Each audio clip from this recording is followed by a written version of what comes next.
Creo que todos ven mi pantalla, ¿no? Me quedo tranquilo que están viendo mi pantalla. Se ve perfecto. Bien, bueno, excelente. Bueno, esto no tiene que ver con la charla de hoy, pero en realidad sí está muy relacionado. No es el título de la charla de hoy, pero quería dedicar 4 diapositivas porque nos toca especialmente a los que tratamos cáncer de próstata esto de la pandemia en uno de los aspectos de tratamiento, y van a ver que estas recomendaciones se relacionan mucho con lo que les voy a hablar en unos pocos minutos. Entonces, ¿qué está pasando con el manejo del cáncer de próstata en el contexto de la pandemia por coronavirus? Y acá ya hemos visto, al principio esto era algo más hipotético, ahora cada vez hay más datos clínicos de que esto es así. Para decirlo en pocas palabras, como le digo yo a veces a mis pacientes, cuando uno va a castrar a un paciente, nunca eso es una buena noticia, y uno trata de sacar cosas positivas de eso. Y una de las cosas que cada vez digo más ahora en el contexto de la pandemia por coronavirus es, bueno, lo bueno es que estar castrado te protege contra la infección y contra la severidad de la infección por coronavirus. Y cada vez más tenemos más evidencia de eso. ¿Por qué sucede eso? ¿Cuál es la biología atrás de ese hecho? En el cromosoma X es donde obviamente está el receptor androgénico, y cuando se activa el receptor androgénico, activa una proteasa que se llama TMPRC2. Si recuerdan de biología molecular del cáncer de próstata, en realidad los cánceres de próstata localizados tienen la particularidad de que entre un 40 y un 50% de los tumores tienen una traslocación entre dos cromosomas, que es la traslocación TMPRC2-ERG, y eso es característico del cáncer de próstata. O sea que en el cáncer de próstata, por acción del receptor androgénico, está muy elevada esta proteína, esta serina proteasa que se llama TMPRC2. Y esta proteína, miren la casualidad, el TMPRC2, es necesario para que el coronavirus ingrese a la célula. Como ustedes ven en este dibujo, esa proteína prepara de alguna manera las spikes, las puntas que tiene el virus, y el receptor del virus, que es el receptor de la enzima convertidora de angiotensina, para que el virus ingrese a la célula. Entonces, cuando castramos un paciente, disminuimos la expresión de TMPRC2 y el virus se le hace más difícil ingresar a la célula y protege a los pacientes contra la infección y la severidad de infección por coronavirus, ¿sí? De hecho, como ustedes ven en este trabajo reciente del New England, uno de los targets para los cuales se está desarrollando drogas para tratar esta maldita infección es justamente TMPRC2.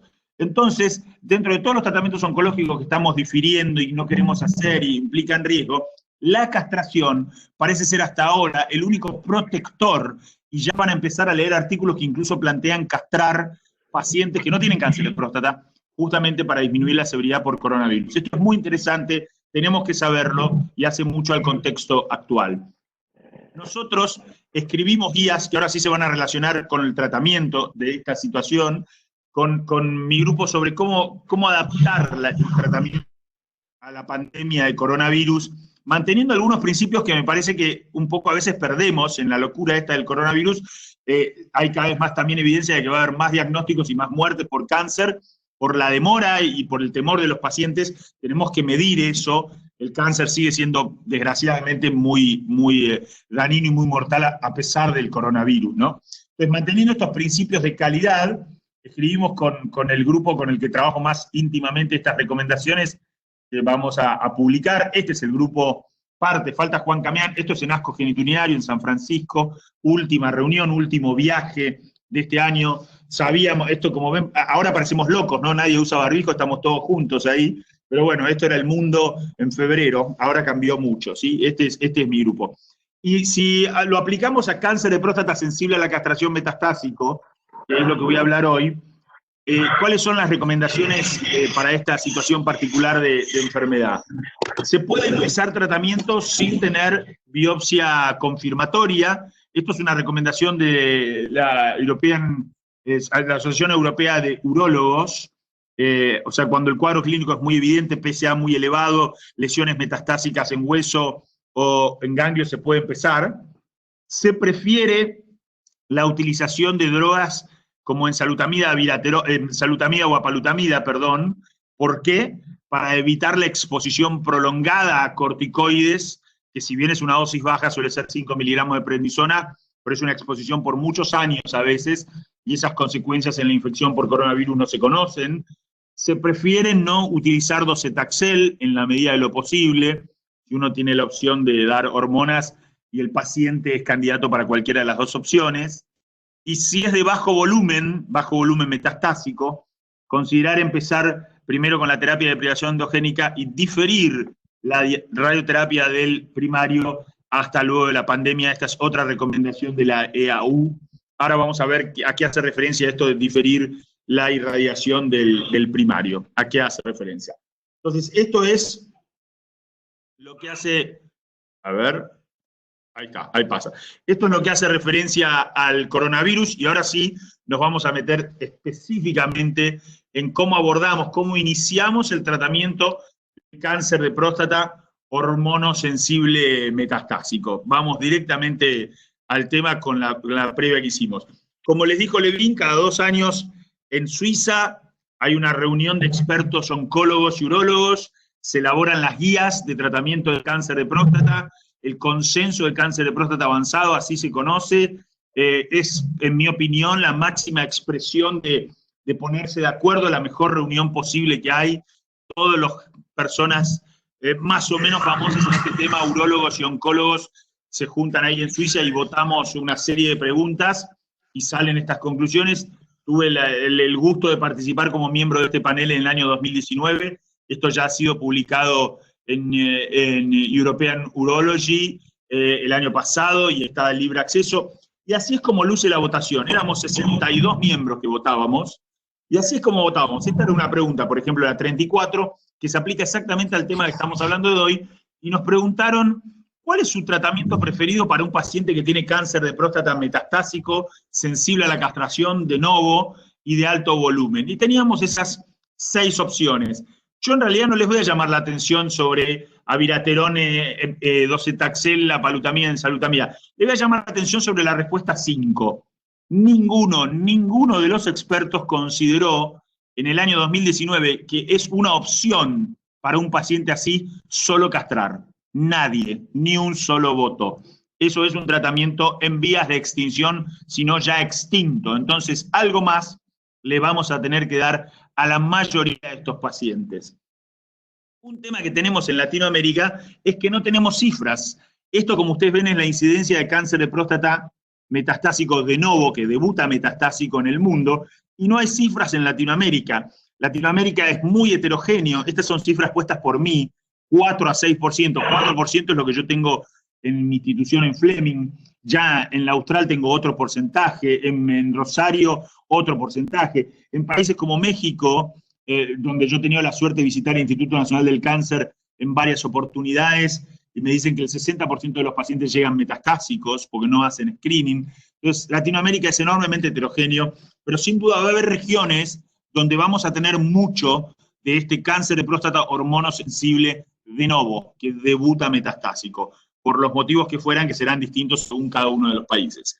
Y además lo que va a pasar es que cada vez vamos a tener más de estos pacientes, porque cada vez vemos mejor. Entonces, tenemos puestos esos anteojos que nos permiten ver en detalle, y nos va a pasar esto, que a mí ya me pasa en mi práctica. Este es un paciente, un buen ejemplo de eso mismo, paciente de 63 años con un cáncer de próstata localizado de alto riesgo, Gleason 4+5, 13 cilindros positivos, centellograma y tomografía no muestran enfermedad metastásica, se hace un PET con PSMA, múltiples nódulos metastásicos en hueso, en ganglios. Entonces el paciente se transformó de ser un paciente localizado de alto riesgo en un paciente metastásico de novo. Entonces vamos a encontrarnos con esta situación mucho más frecuentemente. Este es otro ejemplo. Esto es son un grupo de pacientes, 79 pacientes con recaída bioquímica, después de haber hecho radioterapia de la próstata. Y también cuando le hacemos un PET con PSMA a estos pacientes, 27% de estos pacientes tienen enfermedad oligometastásica. Como la conocemos hoy en día, el doctor Losco les dio una excelente charla la semana pasada sobre esto. Y 30% de los pacientes tienen metástasis a distancia, el doble de lo que hubiéramos detectado con tomografía y centellograma óseo. Entonces, con la utilización de nuevas imágenes, nos vamos a enfrentar mucho más a la situación de un cáncer de próstata metastásico de novo e incluso de alto volumen. Vamos a aclarar algunos términos. y algunas situaciones. Les hemos mostrado ya mucho de estas diapositivas porque el Prostate Cancer Working Group es este grupo de expertos que establece como el idioma, la base, la Biblia de cómo hablamos, de qué términos utilizamos. Y esta es una diapositiva que armé yo hace un tiempo ya adaptada a los estadios del Prostate Cancer Working Group.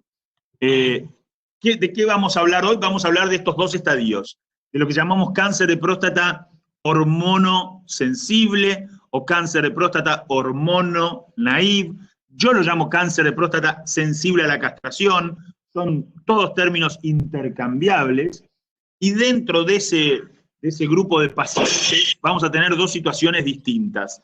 El paciente que debuta metastásico, a lo que yo voy a llamar M1 de novo o directamente de novo, y el paciente recaído, que como ustedes ven en el gráfico, recibió tratamiento del primario, pasó un tiempo variable y luego desarrolló enfermedad metastásica. Cáncer de próstata sensible a la castración es lo mismo que cáncer de próstata naive de castración o cáncer de próstata hormonosensible. Es todo lo mismo. Esos pacientes que debutan metastásicos, que son un grupo importante, sobre todo en Latinoamérica, el grupo rojo que ustedes ven abajo, constituyen la mayoría de las muertes por cáncer de próstata. Obviamente porque tienen una enfermedad más agresiva. Entonces, son un grupo en donde debemos intensificar y mejorar el tratamiento, porque un significativo número de esos pacientes van a morir y a veces van a morir rápidamente. Entonces, era en ellos donde había una necesidad insatisfecha y donde había que mejorar los resultados en poco tiempo. Para poner las cosas en perspectiva, porque uno a veces, yo ya tengo unos años en esto, entonces esta historia la puedo contar en primera persona, la viví, pero ustedes son más jóvenes, los residentes son más jóvenes, y por ahí llegan a esto cuando ya la película está contada, ya medio al final de la película, y a veces uno no pone las cosas en perspectiva para entender de dónde venimos. La medicina basada en evidencia empezó en esta enfermedad, en realidad en el año 2004, con la aparición del docetaxel. Y como ustedes ven ahí, el promedio de vida de un paciente con cáncer de próstata resistente a la castración en esa época era de apenas 1 año y medio, 18 meses aproximadamente. Y usar docetaxel fue la primera droga que prolongó la sobrevida y disminuyó el riesgo de muerte en un 20 o un 24%. Esto es importante porque ustedes van a ver como una misma droga, que es el docetaxel, en el año 2004 mostramos que sirve para cáncer de próstata resistente a la castración. 10 años después usamos la misma droga en la enfermedad sensible a la castración y los resultados son mucho mejores, con el sencillo hecho de adelantar la utilización de la droga. Ahora lo van a ver en las próximas diapositivas. Otras discusiones que tuvimos durante mucho tiempo, cuando no había novedades en esta situación, era si al paciente solo le dábamos análogos LH-RH o si le agregábamos un antiandrógeno. Este es el metaanálisis, diría yo, más importante justamente sobre el agregado de antiandrógenos, y ustedes ahí, yo le tuve que poner colores rojo y verdes a las curvas, pero están prácticamente superpuestas. Ustedes me pueden decir, pero eso es una sola curva. Sí, eso parece una sola curva. Casi no hay beneficio del agregado de un antiandrógeno al bloqueo. De hecho, cuando se separa si son antiandrógenos como flutamida o bicalutamida, o en este caso nilutamida, o versus ciproterona, que es, como ustedes bien saben, esteroides, otra clase de droga que actúa a nivel central, con flutamida hay un beneficio absoluto de apenas 2.9%, muy pequeño. Y usar ciproterona combinada con análogos es peor que dar análogos solo. O sea que el bloqueo androgénico completo, como lo llamábamos, que de completo no tiene nada, hoy lo llamamos combinado, para decirlo más correctamente, porque de completo no tenía nada, agregaba un beneficio ínfimo en el paciente, y de hecho, cuando usamos una de las drogas, la ciproterona, le iba peor que dar solo análogos. Es decir, que acá claramente no estuvo la solución. El otro gran tema, la otra gran discusión durante muchos años fue si hacíamos bloqueo continuo o bloqueo intermitente. Un poco vino a calmar esa discusión, a contestar esa discusión, este trabajo pivotal, el SWOG 9346, un trabajo hecho en pacientes metastásicos, que un poco en contra de lo que todos suponíamos, mostró que en realidad el bloqueo continuo es mejor que el bloqueo intermitente. Generó mucha polémica, hay detractores a favor, en contra, pero esto es, de vuelta, medicina basada en evidencia, el trabajo más importante, más prospectivo, más largo, que, digamos, compara continuo versus intermitente, ¿sí? y mostró que continuo era mejor que intermitente. Pequeña ventaja, pero era así. Y como ven, las discusiones eran muy pocas cosas, muy poco había para contar, muy poca novedad, muy poca ventaja. Me gusta esta diapositiva porque muestra que pasamos de Heinz, que descubre la castración o que la castración es útil. Shally, que descubre que los análogos inhiben el eje, 2 premios Nobel. Y del 80 hasta el 2013 y 2014 no hubo ninguna novedad, no pasó nada. No hubo ningún avance en el tratamiento de esta enfermedad. Nada de nada. Todo empezó a cambiar en ese año, 2014. 10 años después de que había empezado en el 2004 la medicina basada en evidencias en cáncer de próstata metastásico. Este señor Chris Sweeney, que ustedes ven abajo a la izquierda, presenta en sesión plenaria de ASCO el trabajo Charted, famoso trabajo Charted, o ICOG 3805. Y ahí empezamos a hablar de volumen. No es que la definición venía de ahí, pero se volvió famosa ahí. Y entonces ahora cuando decimos alto volumen, hablamos del Charted. Y el Charted, esta es la diapositiva del Charted, llamó alto volumen a 4 lesiones óseas, una de las cuales tenía que estar fuera del esqueleto axial, o enfermedad visceral, en pulmón o en hígado, no ganglios, pulmón e hígado. Esto fue alto volumen, esto se volvió famoso. Desde el 2014 usamos esta definición. Lo que demostró el Charted, que nos sorprendió a todos, es que usar docetaxel tempranamente en la enfermedad sensible, no en la enfermedad metastásica, prolongaba la sobrevida enormemente. ¿Sí? El hazard ratio fue 0,61, una disminución de 39% del riesgo de morir y una prolongación de casi 14 meses a favor de usar docetaxel, 6 ciclos de docetaxel. También nos mostró que este beneficio, por lo menos esto era preliminar en el 2014, después maduró esto, ahora se los voy a mostrar, se veía fundamentalmente en los pacientes de alto volumen. Y entonces ahí nació una de las grietas, que es alto volumen, bajo volumen, y empezamos a clasificar así a los pacientes, y se volvió famosa esta clasificación. ¿Sí? Ahora, esto fue lo primero, y ahí empezó esta historia. Mucho vino después, y empezamos a entender, uso siempre esta diapositiva que es de Fede Losco, que no todos los pacientes son iguales. Acá tienen 3 pacientes reales, 3 pacientes con cáncer de próstata, hormonosensible metastásico. Y sin embargo, los 3 tienen la misma categoría de enfermedad, pero no tienen nada que ver entre ellos, entre sí. A la izquierda tenemos un paciente con 2 lesiones óseas, que tardó 4 años en recaer. En el medio tenemos un paciente con múltiples lesiones óseas y ganglionares, que tardó 10 meses en recaer y el Gleason de su tumor es más alto, es 8. Y a la derecha tenemos un señor con un Gleason aún más alto y que debuta, un Gleason 9, y debuta, no recae, debuta metastásico. Completamente distintos, los 3 pacientes, completamente distintos. Entonces, ¿qué factores vamos a tener en cuenta para determinar cómo vamos a iniciar el tratamiento de estos pacientes? Fundamentalmente, en mi opinión, 3 factores. Factores que tienen que ver con la patología y la analítica del paciente, cómo se presenta el paciente y qué volumen de enfermedad tiene, volumen o riesgo, como vamos a ver ahora. ¿Por qué nos importa el Gleason y por qué nos importa el PSA? Obviamente, no les digo nada nuevo, seguro lo saben por experiencia, pero esto está demostrado, que los pacientes con Gleason más alto tienen más chance de morirse por cáncer de próstata. Esto es pronóstico. A medida que aumenta el Gleason, y sobre todo si hay patrón 5, que es el principal predictor de muerte por cáncer de próstata, el Gleason es importante para la toma de decisiones, sobre todo desde el punto de vista pronóstico. Lo mismo sucede con el PSA. Ahí ven los hazard ratio para sobrevida global con PSA hasta 50 o mayor de 50. La chance de morir puede aumentar 5 veces, hazard ratio 5.2 en sobrevida global para pacientes que tienen más de 50 de PSA. Entonces, cuanto más alto es el PSA, más agresiva es la enfermedad, más chance de morir, eso va a cambiar el tratamiento.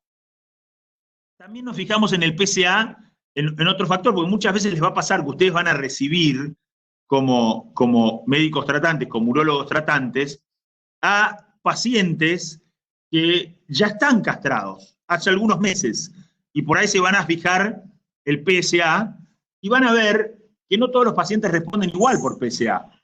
Y eso tiene una importancia. Esto está hace muchos años estudiado. Aquí se categoriza a los pacientes en 3 situaciones distintas según el nadir de PSA que alcancen a los 7 meses de iniciado el tratamiento. Y obviamente el paciente que negativiza el PSA, que tiene un PSA menor a 0,2, es el paciente que mejor le va a ir y va a tener una sobrevida global superior a los 75 meses, 70, 75 meses. En cambio, el paciente que le queda un PSA de 4 es un paciente que no le va a ir bien o más, a pesar de que puede haber bajado mucho.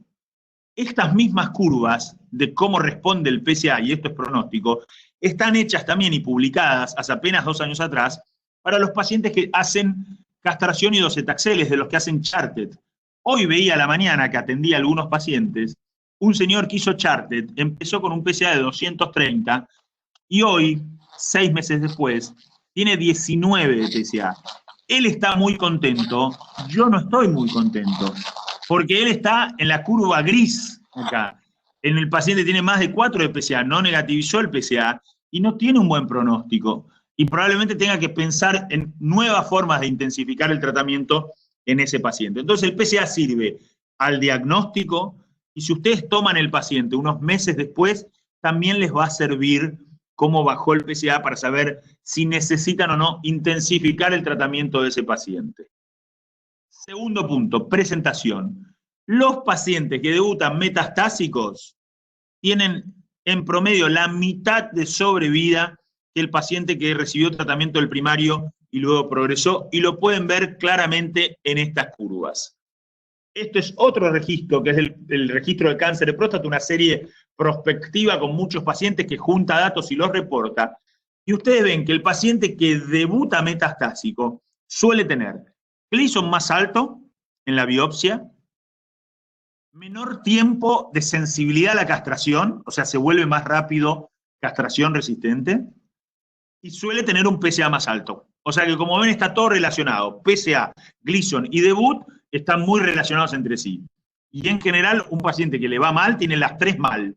Debuta metastásico, tiene un Gleason alto y tiene un PSA alto. Entonces, debutar metastásico es pronóstico y te va peor cuando debutas metastásico. Y el tercer factor y último a tener en cuenta es el volumen. Ya les dije que esto se volvió famoso en el 2004, y acá ustedes pueden ver cómo, tanto en el Charted como el JETUG, como cualquier trabajo, como vamos a ver ahora, tener alto volumen de enfermedad, cantidad de lesiones y dónde están localizadas esas lesiones, es pronóstico también. Y el paciente con alto volumen va a vivir menos. Acuérdense, volumen, lo repasamos, para los que no les quedó claro, esto es del Charted, esto es lo que volvió famoso al volumen en el año 2004, 4 lesiones, una fuera del esqueleto axial o enfermedad visceral.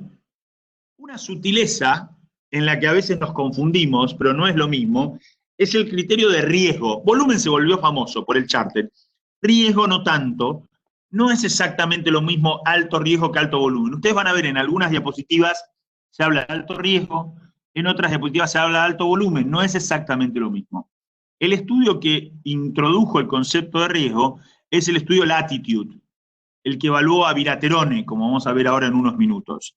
Y ellos definieron riesgo como 2 de 3 de estos criterios. Gleason 8 o más, 3 lesiones, no 4, y acá no había ubicación de la lesión, 3 lesiones, o enfermedad visceral. Es decir, que para entenderlo, el riesgo es volumen, hay que tener alto volumen, o casi alto volumen, como decía el Charted, que eran 4 lesiones, una fuera del esqueleto axial, pero agrega el Gleason 8 o más. Eso no estaba en la definición de volumen. Entonces, volumen y riesgo no son exactamente lo mismo. De hecho, en el Stampede, cuando se comparó volumen con riesgo entre los pacientes, se encontró que un 18% de los pacientes no coincidían perfectamente. No eran de alto volumen y alto riesgo. ¿Sí? El otro 82% sí lo eran, pero 18% eran una u otra cosa, no las dos. Así que no hay una congruencia perfecta. Entonces, con esto vamos armando un poco la película. Y ahora yo voy a poner un semáforo que pongo siempre medio, se ha vuelto un poco famoso, pero esto es para mostrar los números crudos de que no todos los pacientes son iguales. Entonces, ¿cuál es el peor paciente al que nos vamos a enfrentar? El pobre señor que debutó metastásico, o sea, es de nuevo metastásico, y además es de alto volumen, es el peor. Su sobrevida global es de 3 años, aproximadamente, si le doy solo castración. En el medio vamos a tener 2 categorías relacionadas, que puede ser o que debutaste metastásico, pero sos de bajo volumen, o que recurriste después del tratamiento del primario, pero sos de alto volumen. Es decir, que como ustedes ven, si vos debutás metastásico, aunque seas de bajo volumen, es lo mismo que si recurrís con alto volumen. Así de importante es el debut. Así de importante es el debut. Y el mejor paciente, obvio, es el paciente que tiene un tumor recurrente y es de bajo volumen. Entonces, en Argentina, no todos lo conocen, yo uso esta frase y les gusta, tenemos un personaje de televisión medio impresentable, Jacobo, que él decía una frase que es muy cierta, que dice, billetera mata galán, haciendo referencia a que un hombre con plata es más importante que un hombre con buena apariencia física para las mujeres. Creo que eso tristemente es verdad. A mí me gusta decir, debut mata volumen, porque esa frase es muy famosa en Argentina, billetera mata galán, entonces yo digo, debut mata volumen. Si vos debutás metastásico, eso es más importante que el volumen de enfermedad. De hecho, si debutás metastásico y sos de bajo volumen, es tan malo como tener una enfermedad recurrente de alto volumen. Y esto va a explicar algunas de las diferencias entre los estudios, como van a ver ahora en un minuto. Entonces, si uno quiere poner esto en escala de grises, que en realidad no son grises, son colores, no es que soy daltónico, pero son colores como un semáforo. El semáforo rojo es el alto volumen de novo, en el medio está el bajo volumen de novo y el alto volumen recurrente, como les dije, y el mejor de todos es el bajo volumen recurrente. Dos diapositivas de bajo volumen recurrente. Fede Losco les habló de estos pacientes, porque los pacientes que recurren luego del tratamiento del primario y que tienen una enfermedad de bajo volumen son lo que hoy llamamos cáncer de próstata oligometastásico, y la mejor categoría de oligometastásico es el que es recurrente, el que no debuta oligometastásico. Así que es el que hoy hablamos de oligometastásico y lo tratamos de otra manera. Uno de los tratamientos que ofrecemos es el tratamiento dirigido a las metástasis, o MDT, por sus siglas en inglés, Metastasis Directed Therapy, muchas veces con radioterapia como SBRT, y lo hacemos basado fundamentalmente en esta evidencia, que es la evidencia que viene de Bélgica, del doctor Ost, de Piet Ost, que es el estudio STOMP.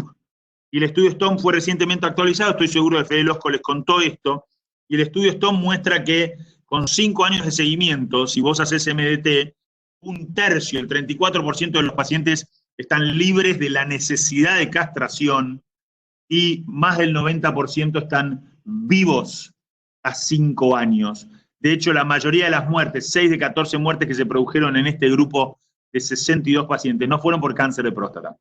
Para demostrarles que el verde del semáforo de verdad es verde y que más que pensar en intensificar en este verde del semáforo, yo tengo que pensar en quizás ofrecer MDT y tratar de ver si al paciente incluso lo puedo dejar sin castración.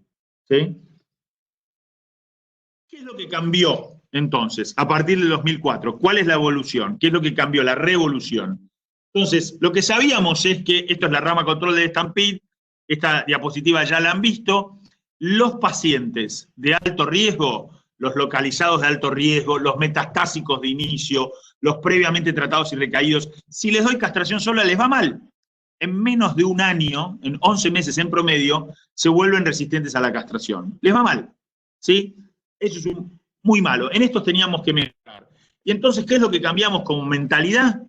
Esto que dice abajo, al cáncer de próstata hay que pegarle duro y temprano para lograr un buen control a largo plazo. Duro y temprano, con toda hay que pegarle. No como antes que reservábamos nuestras mejores drogas para tratarlo cuando estaba avanzado, sino tratarlo desde el principio. Estas son diapositivas que muestran claramente ese concepto, fotos que muestran claramente ese concepto. Le pegamos duro y le pegamos temprano, si queremos lograr un mejor control. Y eso fue el cambio de mentalidad y esa fue la evidencia que generamos. Y entonces ahora vamos a repasar más o menos rápido, según qué tan viejo sea, los 7 estudios, dije bien, 7 estudios que hay en esta enfermedad. Pocas veces en su carrera van a encontrar una situación de enfermedad donde haya 7 estudios basados en evidencia, 7 estudios prospectivos, randomizados, controlados, para contestar una pregunta. Mucha evidencia para comentar. Vamos a hablar de docetaxel, la primera opción que tuvimos. Vamos a hablar de abiraterone, de enzalutamida y de apalutamida. Y ahí tienen abajo de cada uno los estudios que avalan su utilización. Cuando uno aborda este tema y quiere entender los detalles, es importante hablar de lo que yo llamo la geoncología, porque no siempre todo se hace igual de este lado del Atlántico que del otro lado del Atlántico. Entonces acá van a tener algunas personas famosas, muy famosas. 4 de las más famosas van a ser Chris Sweeney, lo tiene ahí en Estados Unidos, en Boston, aunque es australiano. Kim Chi, lo tiene ahí en Canadá, ¿sí? Los dos van a representar la visión más de este lado del Atlántico, más norteamericana.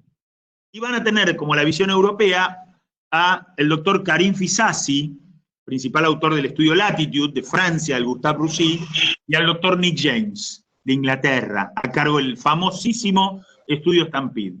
Y nos van a dar una visión un poquito distinta, más europea o más norteamericana, ¿sí? Entonces vamos a hablar de la primera droga, docetaxel. Esto ya lo mencioné. Empezó en el 2014, docetaxel más castración, 13 meses de diferencia, ya está claro, es histórico. Es lo que conocimos después, unos años después. Esta es la actualización del Charted y nos mostró que fundamentalmente los que se benefician de usar docetaxel, y esto no es menor para este lado del Atlántico, es los de alto volumen que debutan metastásicos. El peor paciente. Obviamente tiene la enfermedad más agresiva y ustedes lo ven en esta actualización, ese es el subgrupo con mayor beneficio. Un año después vino el inglés, Nick James, y dijo, bueno, este es el Stampede docetaxel, a nosotros también nos da positivo, ya nadie más lo discutió, docetaxel era una opción, ya no hay más discusión al respecto, pero la controversia siguió incluso hasta el año pasado y sigue hoy en día, porque de aquel lado del Atlántico, Nick James decía, a nosotros Stampede nos funciona para todos, no nos importa el volumen, no es solo para los de alto volumen. Y así lo dicen muchas guías europeas. Entonces, ¿por qué puede ser que el Charted funciona para los de alto volumen y el Stampede funciona para todos? Y acá está un poquito la explicación, que volvemos a lo que les decía yo hoy, que debut mata volumen, ¿sí? En el Stampede, el trabajo inglés, los pacientes de bajo volumen, los violetas, los bordeaux ahí, perdón, eran mayoritariamente, debutaban metastásicos. En cambio, en el Charted eran pacientes recurrentes. O sea que el Stampede es un estudio enriquecido con pacientes de novo metastásicos. Y el Charted es un paciente que tiene la mitad de sus pacientes recurrentes. Entonces, ¿por qué el docetaxel le sirve a los del Stampede? Porque debutaron metastásicos. ¿Y por qué no hay tal beneficio en el Charted? Porque son recurrentes. Y yo dije, debut mata volumen.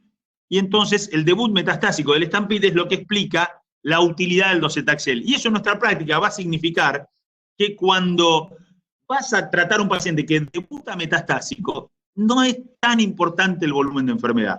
Obvio que si ese alto volumen es el peor paciente, vamos a hacer quimioterapia, pero si es de bajo volumen, dependiendo del Gleason y el PSA, muy probablemente también el docetaxel sea una opción válida para un paciente en esas condiciones.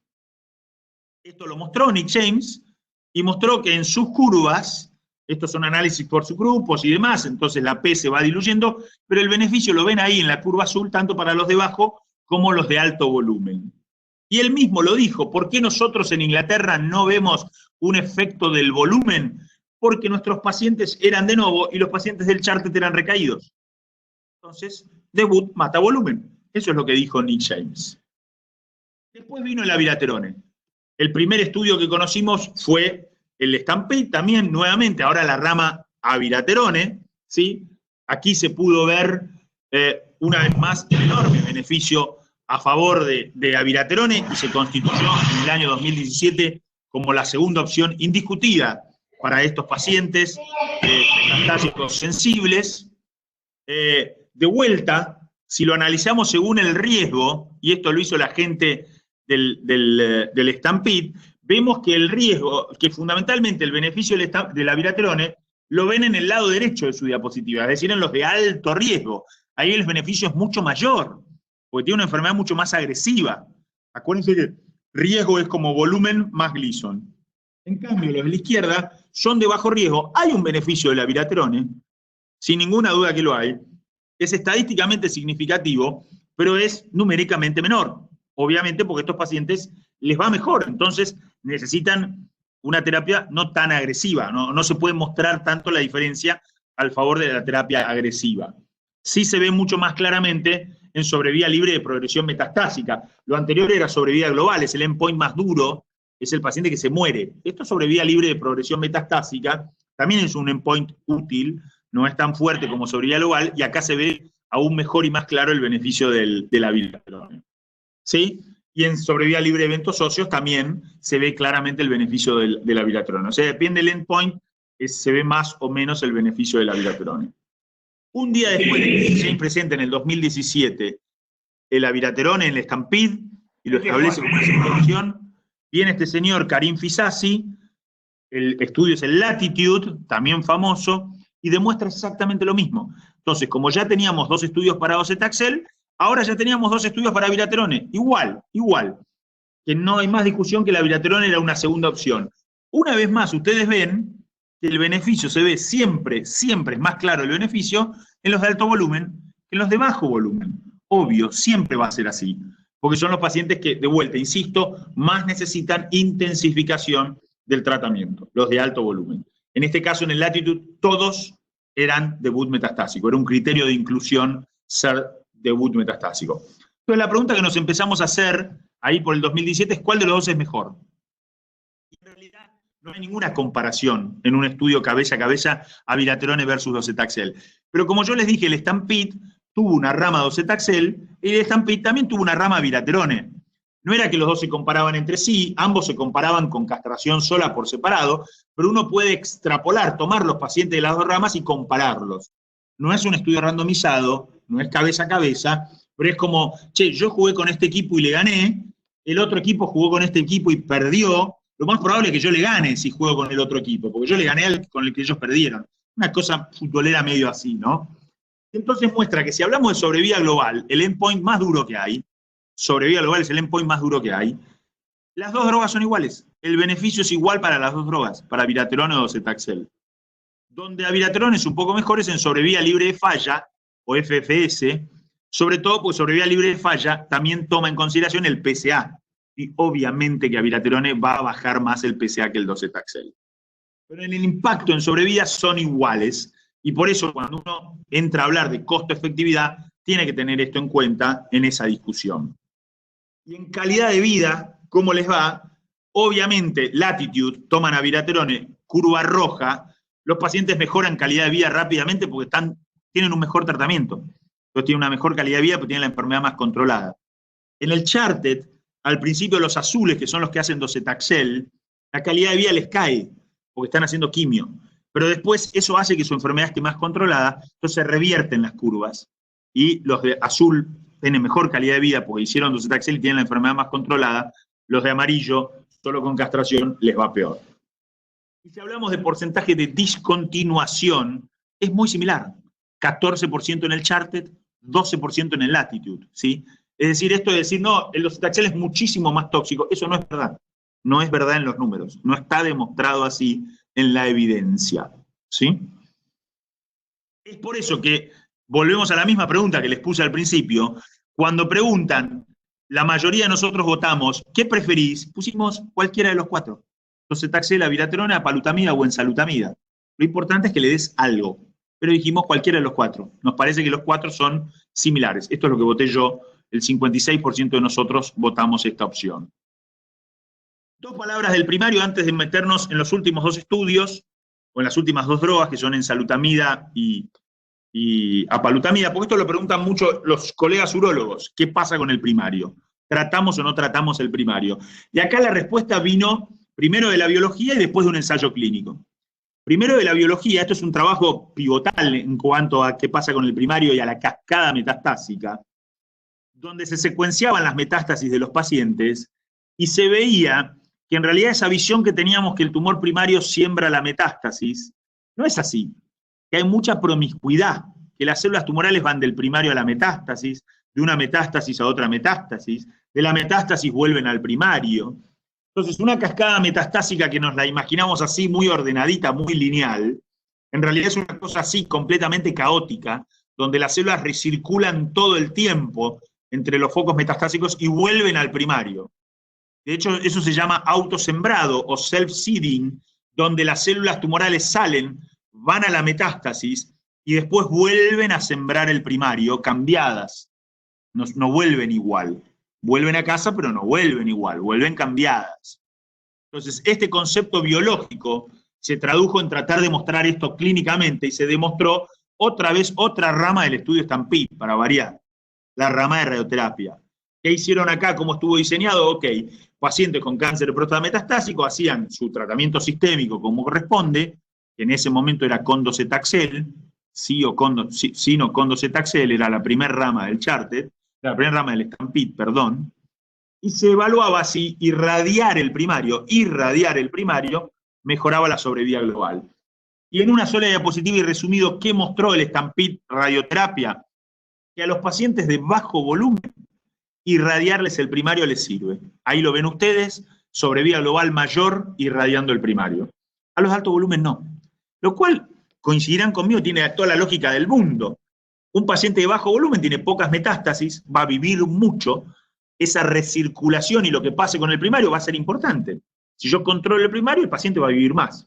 Un paciente de alto volumen tiene 4 o más lesiones óseas, una fuera del esqueleto axial, o lesiones viscerales. Ese señor se va a morir en su enfermedad sistémica.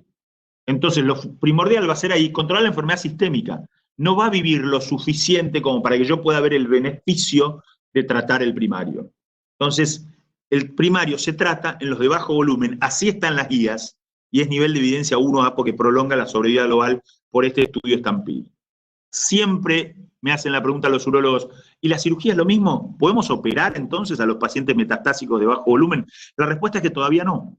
Todavía no hay, como les acabo de mostrar el Stampede, un trabajo prospectivo randomizado que muestre que operar es lo mismo que irradiar. Están en curso, hay varios, acá tienen algunos de ellos, la mayoría de ellos, ¿sí? Están en curso, esa respuesta la vamos a tener, pero todavía no tenemos respuesta de si la cirugía es lo mismo que la radioterapia. Y un concepto muy nuevo, aplicable solo en centros muy especializados y con muchos recursos, es lo que se llama erradicación total de enfermedad. ¿A qué hace referencia esto? A usar todas las armas que tengo. Ken Pienta, un oncólogo y urólogo de Johns Hopkins, es quien lleva adelante este concepto, y como ustedes ven, este es su protocolo, el TED-1, le da todo al paciente, le da el mejor tratamiento sistémico con docetaxel y abiraterone, le trata el primario con cirugía, prostatectomía y si es necesario radioterapia en el lecho y en las áreas ganglionares, y después le hace SBRT, o sea, radioterapia hipofraccionada, a las metástasis. Erradicamos todo y vemos cómo les va. Y después de un año, le saca todo, el paciente queda sin castración después de un año.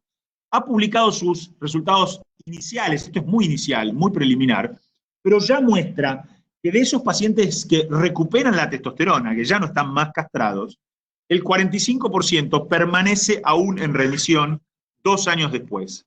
Entonces es probable que en el futuro, si ponemos toda la tecnología y todos los recursos, a algún subgrupo de pacientes metastásicos podamos ponerlos en remisión incluso sin necesidad de que estén castrados. Este es un concepto muy, muy nuevo.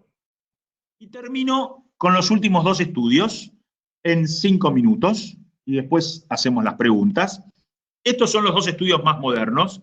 Elegí uno de ellos de ensalutamida, que es el ENSAMED, que fue el pivotal, el más impactante. Esto es del año pasado, 2019. Otra vez Chris Sweeney, el que les conté hoy, presenta este estudio en sesión plenaria, en ASCO, un diseño típico, como los otros, castración más ensalutamida versus castración sola, un estudio muy inclusivo. Ustedes vieron que hasta ahora los estudios del Latitude, del Charted, eran muy exigentes en criterios de inclusión. Este estudio incluyó básicamente a todo el mundo, con docetaxel o sin docetaxel, alto volumen, bajo volumen, de novo, recaído, no importa en el semáforo si eras verde, amarillo, naranjo, rojo, estabas incluido en el ENSAMED, ¿sí? Y fue el estudio que más docetaxel le dio a los pacientes. El estudio fue positivo en sobrevida global, eso va a hacer que en breve tengamos a la ensalutamida aprobada como la tercera opción para estos pacientes, además de abiraterone o docetaxel. Pero lo interesante del estudio, como les dije, es el estudio que más incluyó docetaxel, ¿sí? Yo llamo eso un triplete. ¿Por qué lo llamo un triplete? Porque es castración, ensalutamida, docetaxel. Y la ensalutamida y el docetaxel se hacían en el Ensamet al mismo tiempo. Así que era un triplete concurrente. Y el triplete no mostró ventajas en sobrevida. Es por eso que todavía no tenemos evidencia para juntar los dos, la hormona y la quimio. No la hay. ¿Sí? ¿Por qué puede ser que no haya sido bueno el triplete? Porque tuvo mucha toxicidad. Como hicieron al mismo tiempo ensalutamida y docetaxel, 4 veces más pacientes tuvieron que suspender el tratamiento por toxicidad. Fue mucho peor en fatiga, en caídas, en síncope, en hipertensión, en todo fue peor. Fue peor en neuropatía, fue peor en trastornos ojos llorosos, fue muy tóxico.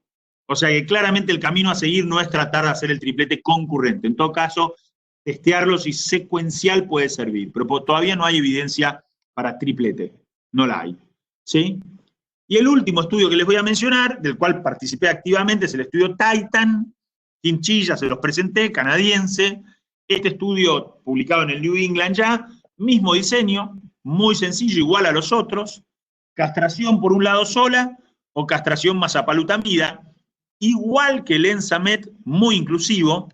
Pacientes de novos y recaídos como el Ensamet, pacientes de alto y bajo volumen como el Ensamet, y pacientes que habían o no habían recibido docetaxel. La única diferencia en este estudio es que fue secuencial el docetaxel, no fue concurrente, y fue mucho menos el porcentaje de pacientes que habían hecho docetaxel, fue apenas del 10-11%, en el Ensamet había sido más de 40% que recibieron docetaxel, o sea, triplete.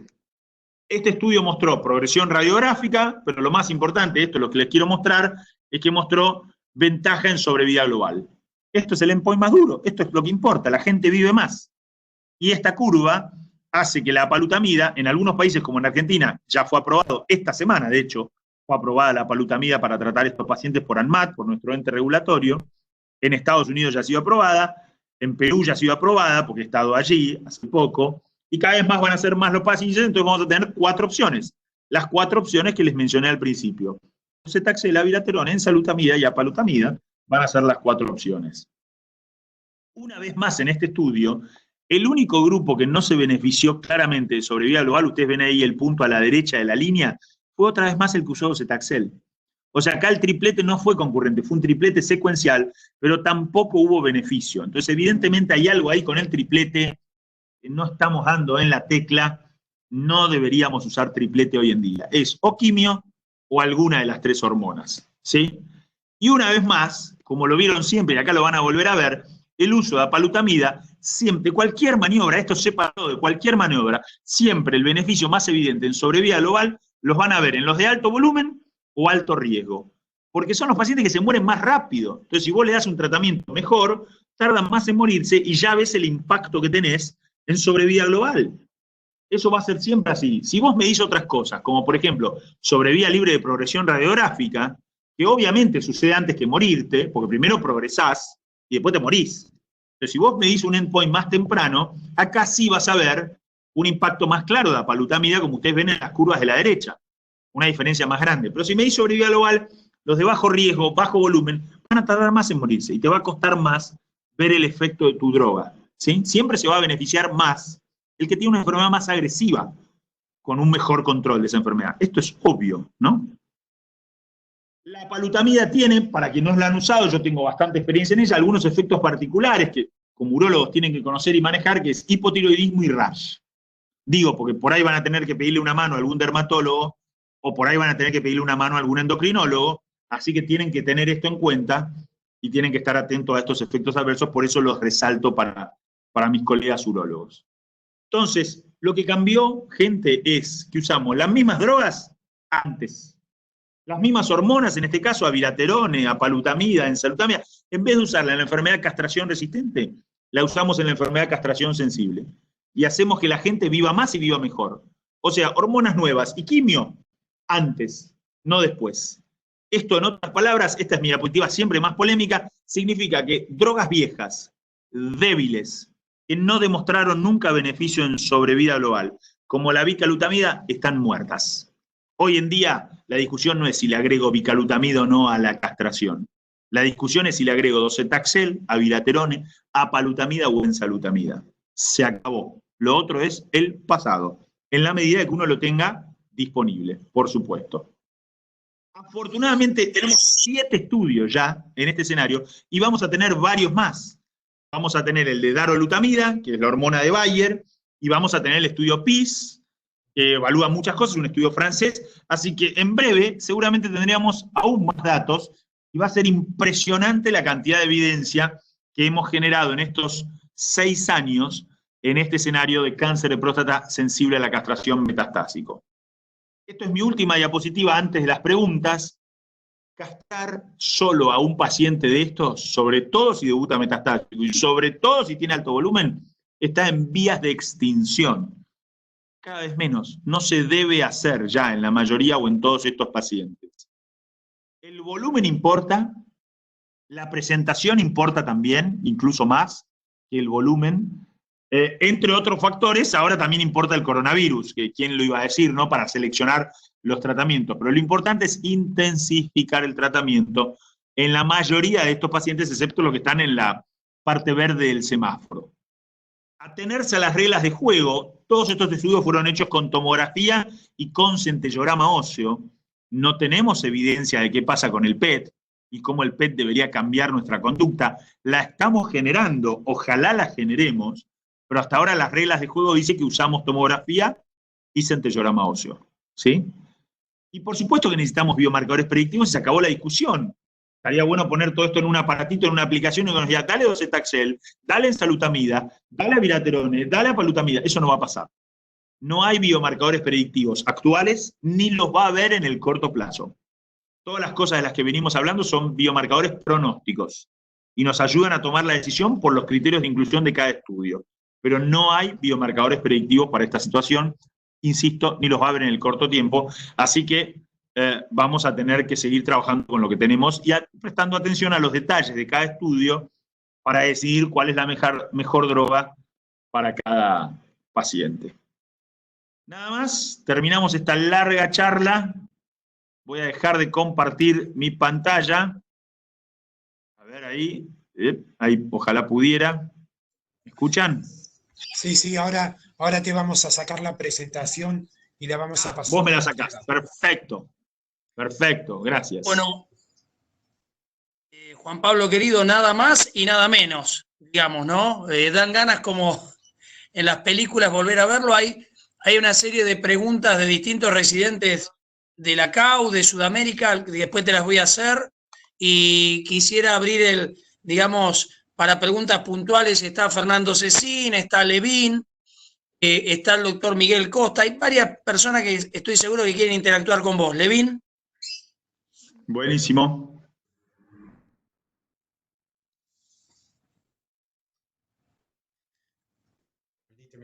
Levin, acordate de habilitar micrófono, de lo contrario, ahí lo tengo ya por salir a la cancha Fernando Cecín, con la número 9 en la espalda, delantero de Boca. Ahí está, la 12, tiene la 12, ¿lo ves? Fernando. Bueno, gracias, Fernando. Antes que nada, me gustaría decirte que por lejos, por afano, es la mejor charla que he escuchado de cáncer hormonosensible y su tratamiento. Se nota cuán amigo mío es Fernando, ¿no? Se nota. Por lejos, extraordinaria. Solamente se me ocurren así a boca de jarro dos preguntas y a ver cuál es un poco tu sensación. Sí, señor. La primera sería, habiendo tanta y contundente evidencia, y sabiendo por lo menos en los principales países del mundo, que es un escenario que está más cerca del 5-10% del total volumen de pacientes, sí. ¿Qué es lo que mueve a la industria farmacéutica a seguir explorando drogas? Que por ahí uno puede especular y decir, bueno, por ahí alguna droga puede tener un poquitito mejor tolerancia, menor efectos adversos, pero es como que llamativamente se insiste demasiado. Será para extrapolar esto a otros escenarios, pero me gustaría tu impresión. Y por supuesto que hagas algún breve comentario acerca del tema costos, que obviamente, y especialmente ahora después de estas crisis y tal, no es un tema menor, ¿no? Obviamente que no. Sí, la primera respuesta, eso lo hemos charlado muchísimo. Lo primero es, una de las cosas que lo mueve es Asia. Asia tiene el 60% aproximadamente de sus pacientes que debutan metastásicos. Entonces, y Latinoamérica es otra gran parte. Europa Oriental, Asia y Latinoamérica son regiones donde por muchos años más va a seguir habiendo muchos pacientes que debuten metastásicos. Entonces, su principal mercado va a ser esos lugares, obviamente. Y también saben que en la medida que utilizamos más PET, también vamos a encontrar cada vez más de estos pacientes, no cada vez menos.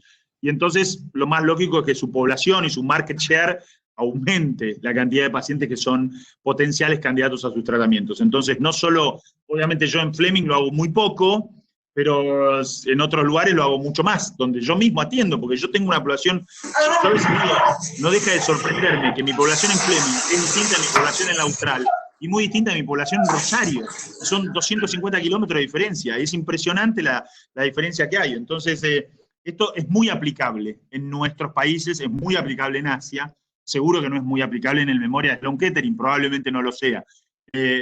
Ahí los pacientes obviamente se controlan todos y están todos localizados. Y segundo, Fer, es que es un paso para el estadio localizado. Vos tenés que, obligadamente, cuando tenés una droga, arrancar al final, como vos venís nuevo, arrancás al final de la fila, en la castración resistencia, metastásico, ahí mostrás que sos seguro como droga, que funcionás. Cuando haces eso te dan permiso para arrancar con el castración sensible. Cuando haces con el castración sensible, por ahí te metes en recaída bioquímica, después recaída bioquímica te metes en el localizado. Y entonces hoy estamos haciendo estudios de neoadjuvancia con apalutamida antes de la prostatectomía radical, o estudios de ensalutamida con radioterapia. Obviamente el objetivo final es meterte en el cáncer de próstata localizado, porque esos son cientos de miles de pacientes en todo el mundo, millones de pacientes en todo el mundo. Entonces, obviamente es parte de tu ciclo. Arrancaste al final, estás en la mitad, vas hacia el principio, es parte de tu ciclo. Si los costos entran en juego, la respuesta fácil siempre es docetaxel.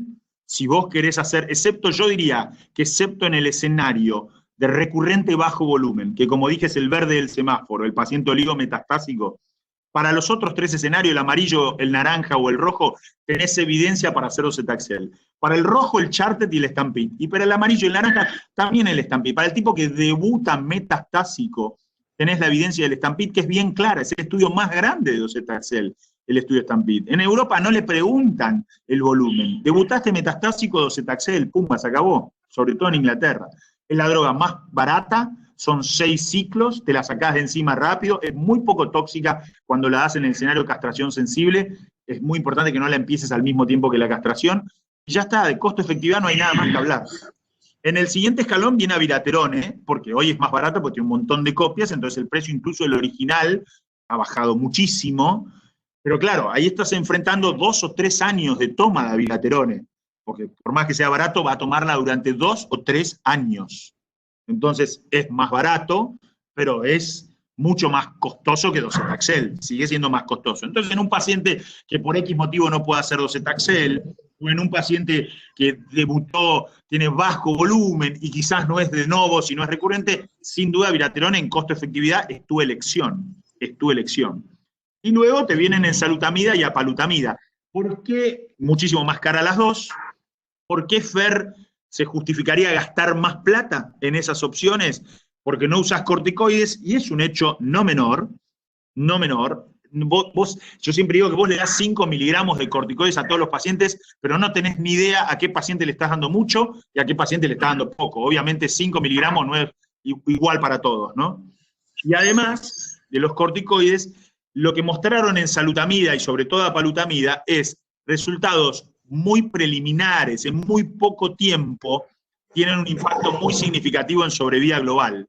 Apenas a los 2 años, ¿sí? Incluso en pacientes recaídos, incluso en pacientes de bajo volumen. Entonces son evidentemente drogas muy activas, y al ser tan activas, en muy corto tiempo, ya tenés impacto en sobrevida global. Entonces, esa es la ventaja, esa sería la excusa para decir, bueno, yo en este paciente quiero usar ENSA o quiero usar APA, sé que es más caro, pero estos son los beneficios. Muy bien. Por privado me pide Levín, querido, Habilita, Levin, el micrófono, Levin. Bueno, Juan Pablo, también acá participó, por supuesto, el secretario de la CAU ejecutivo, Alejandro Rodríguez. Seguramente Alejandro tiene algún comentario, pero también te quiere estar en contacto con vos. Adelante. Buenos días, Juan Pablo Sade. La verdad, Buen día. estuve operando una robótica, una nefroureterectomía robótica, pero escuché la introducción que te hizo nuestro amigo Levin. Conozco en persona, tu charla ha sido excelente. Muchas gracias por cooperar con la Oficina de Residentes y con la Confederación Americana de Neurología. Yo como secretario general, representando a esta gran sociedad, la verdad te felicito por la excelente presentación que has dado. Gracias. Muchas gracias, Alejandro. Un par de preguntas, pero también quiero anunciar algunas cosas antes que extraiga el riñón y comience a cerrar esta cirugía que le he paralizado para comentarte algunas cosas. Número uno, para los residentes, los abstractos, la mandada de abstractos al Congreso CAU Guayaquil están abiertos y cierran en junio 15. El Congreso CAU Guayaquil 2020, del 21 al 24, sigue en pie.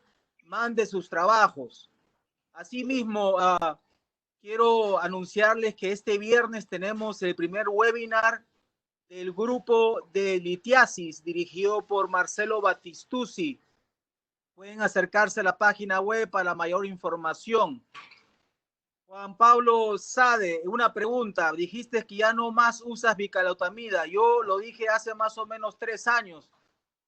Explícame si es verdad que ya no usas bicalutamida, porque usualmente acá en algunas regiones, cuando comienzo la LHRH, ya sea con Lupron o otro medicamento, tenemos que comenzar a darle antiandrógenos, y en algunos seguros no aceptan otros antiandrógenos ni tampoco otros medicamentos, y entonces de todas maneras tenemos que comenzar a darle una semana por lo menos de bicalutamida. O tú de frente les das ya LHRH y los pones en ensalutamida o abiraterona. ¿Qué es lo que haces?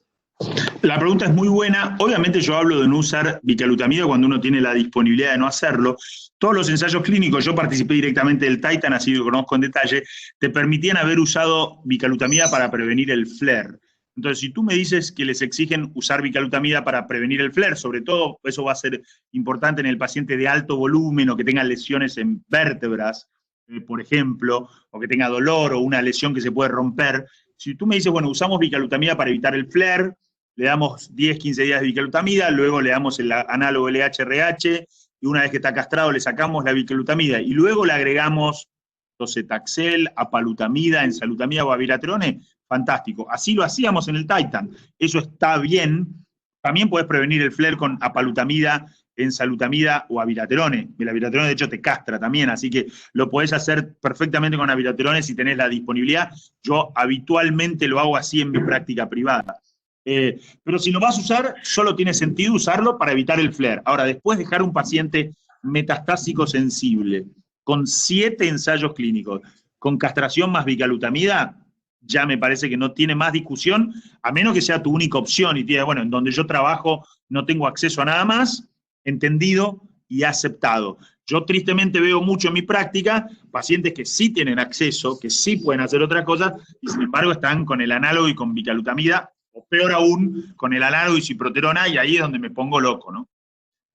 Juan Pablo, entonces uno puede usar la ensalutamida en vez de bicalutamida para el flare-up si es que el seguro lo acepta. En otras palabras. Absolutamente. Absolutamente. De hecho, hay trabajos con abiraterona y con ensalutamida solos, sin castración, demostrando su seguridad y su efectividad. Así que sí, absolutamente sí, puedes evitar el flare con ABI o ENSA o APA. Si quisieras. Hace 3 años yo comenté eso, que lo más posible es que la bicalutamida ya muera para todo. Te felicito de nuevo, tengo que entrar a sacar el riñón que está flotando en el abdomen. Gracias. Nos vemos. Suerte. Felicitaciones, Fernando. Abrazos a todos. Suerte, abrazo, Juan chao, Pablo, gracias. Un residente, Alex Guevara, del Mundo CAU, digamos, pregunta si el ácido zoledrónico se puede usar en todos casos sensible a la castración, solo en los resistentes. O sea, ¿qué opinión tenés vos respecto a digamos, agregar zoledrónico y, en todo caso, cuánto tiempo, ¿no?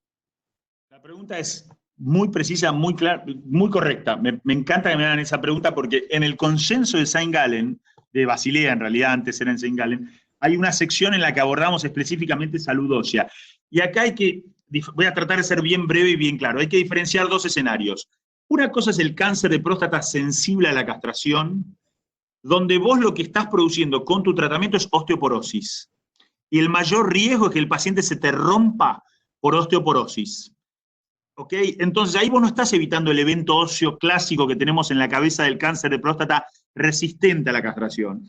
Estos son pacientes que van a estar castrados mucho tiempo, y si vos le agregás APA, ENSA o AVI, eso debilita aún más la masa ósea. Entonces, cuando vos tratás estos pacientes que estamos hablando hoy, el objetivo de tu tratamiento es la osteoporosis, que no se te rompa por osteoporosis, porque la castración sola y más intensifica ese tratamiento va a controlar la metástasis. O sea que no vas a tener muchos eventos relacionados al esqueleto por tumor.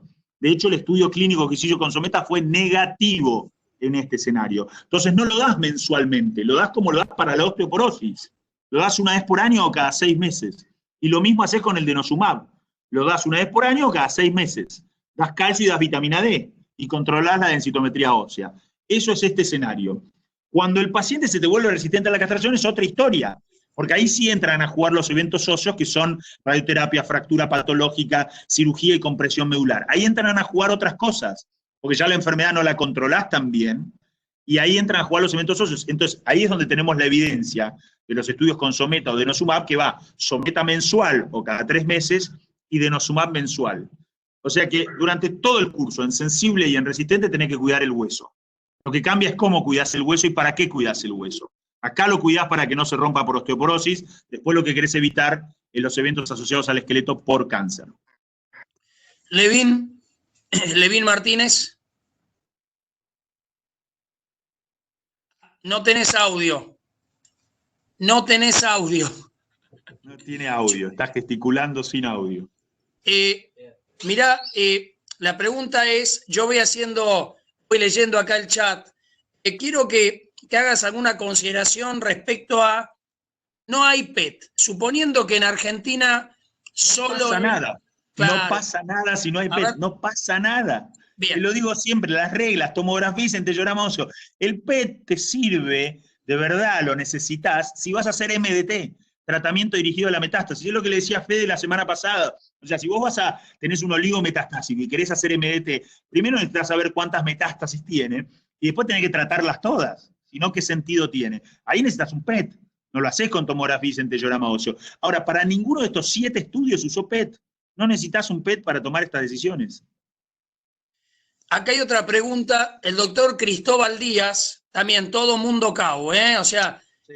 Dice, doctor Sade, en paciente con enfermedad ósea y ganglio retroperitoneal y pélvicos, ¿cuál sería la mejor droga para el tratamiento? O sea, se me ocurre que lo que te está queriendo preguntar es si, digamos, es mezclar peras con mandarina. Digamos, los ganglios... No, está ¿cómo bien. ves ahí la cosa? Está bien, Fer. A ver, es verdad que a veces la situación se presta a confusión. La enfermedad ganglionar es la de mejor pronóstico en cáncer de próstata, si es ganglionar exclusiva, si es ganglionar y ósea, ya no tanto. Pero ahí yo le tengo que repreguntar algunas cosas. Le tengo que preguntar qué Gleason tiene, qué PSA tiene y si debutó metastásico. Porque vos, Fer, o al doctor que no me acuerdo el nombre, vos tenés un paciente con Gleason 9.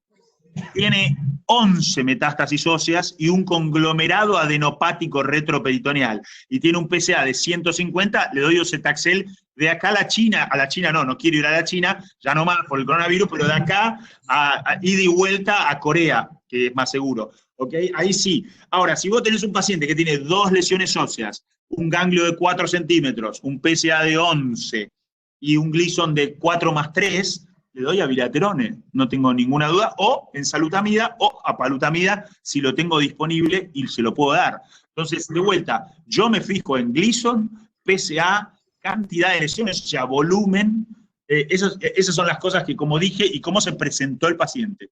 Eso es en lo que me fijo y en eso baso mi discusión, más que en exactamente la localización de las lesiones, solamente.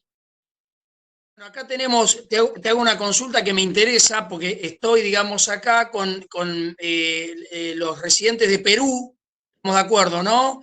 El doctor Guido... Viajo muy seguido a Perú, me tratan siempre muy bien. El doctor Guido Murrieta es como el representante de la Sociedad Peruana de Urología frente a todo lo demás, con lo que Guido tiene que hacer una pregunta inteligente, te imaginarás, ¿no? Y la hizo. Dice, doctor, excelente charla. Saludos desde Perú, soy Guido Murrieta, residente de urología, segundo año. Dice, las clasificaciones M0 y M1 de los estudios presentados son por TAG y centellograma. Pregunta, de no ser así, en muchos hospitales no contamos con, digamos, NGI, digamos, o PET.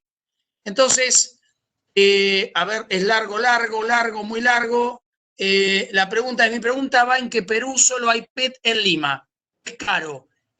Y si intento hacerlo por los hospitales de estados, no hay turno cercano. No lo hagas. Yo lo sé, conozco perfecto la situación de Perú, viajo todo el tiempo. Hace poco tuve 2 meses conmigo un oncólogo peruano, la conozco en detalle toda la situación en Perú y siempre le digo lo mismo, no lo hagas, no lo necesitas, solo necesitas PET. A ver, tampoco es que es vital, pero volvamos a hablar, PET. 3 escenarios donde se necesita PET, 3 escenarios. Localizado de alto riesgo que lo vas a operar. ¿Querés saber si es metastásico o no? Idealmente, si tenés un PET, hacele un PET. Al localizado de alto riesgo que le vas a hacer una prostatectomía. Cada vez tenés más evidencia para eso. Segundo escenario, recaída bioquímica post cirugía. Lo operaste, tenés una recaída bioquímica, un PSA de 0,5, por debajo de esos valores es más difícil. ¿Querés saber si está en pelvis o no? ¿Querés saber si lo rescatás o si lo irradiás, si le irradiás la pelvis, si le irradiás los presacos, si le irradiás las áreas ganglionares? Haces un PET, es el mejor estudio. Segundo escenario. Y el tercer escenario es el oligometastásico, que le querés hacer MDT, porque tenés SBRT, le podés hacer a las lesiones SBRT, querés tratarle toda la enfermedad, tenés que saber que es oligometastásico de verdad, le haces un PET, punto, se acabó. Fuera esos 3 escenarios, no hay más evidencia. Juan Pablo, te quiero hacer una pregunta yo en el medio, porque acá hay Mauro Mieggi, una pregunta muy interesante, pues tenemos pacientes así, en un paciente M1 de novo, ¿no? Que hoy hablaste, pero de alto riesgo por latitud. Y una excelente respuesta y luego, digamos, con un PSA de 0,12, luego de 6 meses de tratamiento.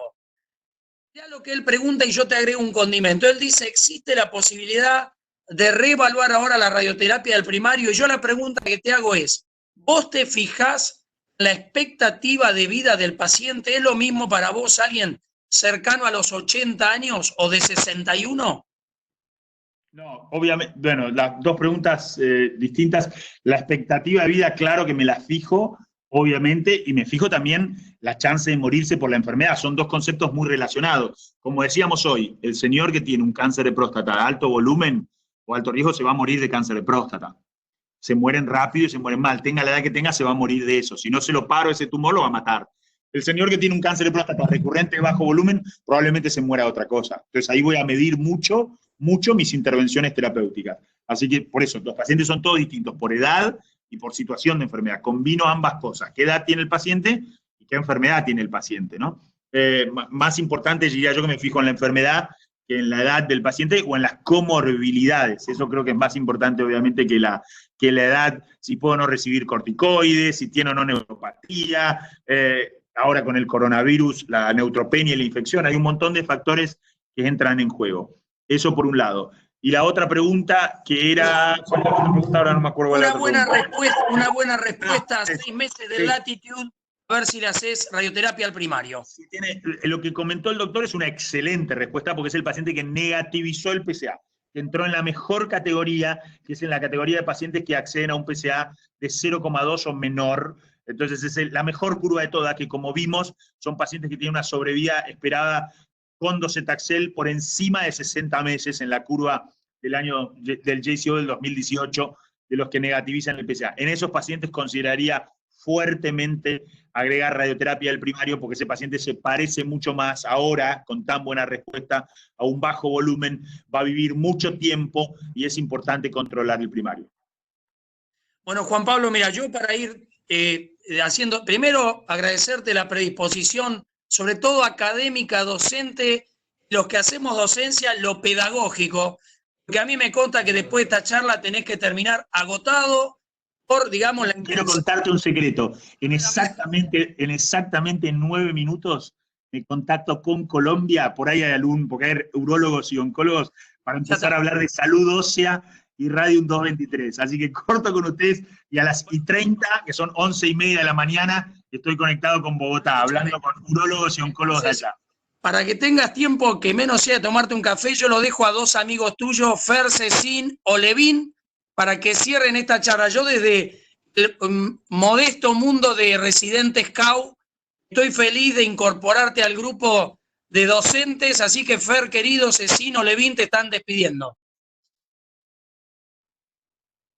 Bueno, claramente que he demostrado no solamente la importancia de tu liderazgo, Juan Pablo, en la urooncología, sino la desesperada necesidad que tenemos de urólogos, oncólogos, médicos, especialistas en la materia y por sobre todas las cosas, la posibilidad de que especialmente los más jóvenes entiendan la importancia de trabajar en equipo, de trabajar en conjunto con los oncólogos clínicos, con los radioterapeutas, con los endocrinólogos, con, en fin, toda la gente que suma y de la cual todos nos abrevamos y todos aprendemos. Así que sin más agradecerte, por supuesto, Fernando, extraordinario el trabajo organizativo y por supuesto, Juan Pablo, te has convertido en nuestra guía, en nuestra luz, es cierto, así que bienvenido a la oncología urológica, a todos los muchachos que se van formando, porque todo este estudio demuestra que es una especialidad apasionante, así que gracias Pablo, gracias Fernando, un abrazo a todos. Gracias, Fer. Déjame devolverle a Fer que hace muchos años que nos conocemos, desde el principio nos hicimos muy amigos con una afinidad enorme. De todo el mundo aprendo muchas cosas, y si algo aprendí de Fernando desde que lo conocí es su extraordinario compromiso, seriedad y demás. Así que esta vocación docente, este compromiso con la gente más joven, yo aprendí de esto también mucho de vos, Fernando, y también te admiro por eso, ¿sí? Levín, te damos la última oportunidad, estás en el banco, queda 90 minutos va de juego, quedan 2 minutos. ¿Vas a entrar o no? ¿Hacemos el cambio o no, Fer Cecín? ¿Lo ponemos? Zaguero uruguayo rústico, ¿viste? Duro, que va abajo, ¿eh? Sí. La tarjeta roja terminó con el fútbol uruguayo, dice. Los mató la tarjeta roja. La cosa es así, vas ganando 3-0 y el técnico te pone 1 minuto y medio cuando ya no hay nada para hacer. Levín, querido. Me parece que está con problemas técnicos. Es cuando Diego lo mandó a Palermo en el 0-0 contra Perú en la eliminatoria. Ahí saluda, mirá. Bueno, Juan Pablo, Fer, cariños a todos, muchas gracias, seguimos en contacto. Gracias, Fernando, por la organización, extraordinario, por todas las semanas, por esta y porque sé que todas van muy bien, así que te felicito por el esfuerzo. Y cuando esto pase me voy a Mar del Plata, tenemos esa deuda pendiente contigo. Quédate tranquilo, placer a todos, gracias a todos. La charla está en 24 horas en la página de la CAU. Abrazo a todos. Chao, abrazo. Hasta luego. Chao.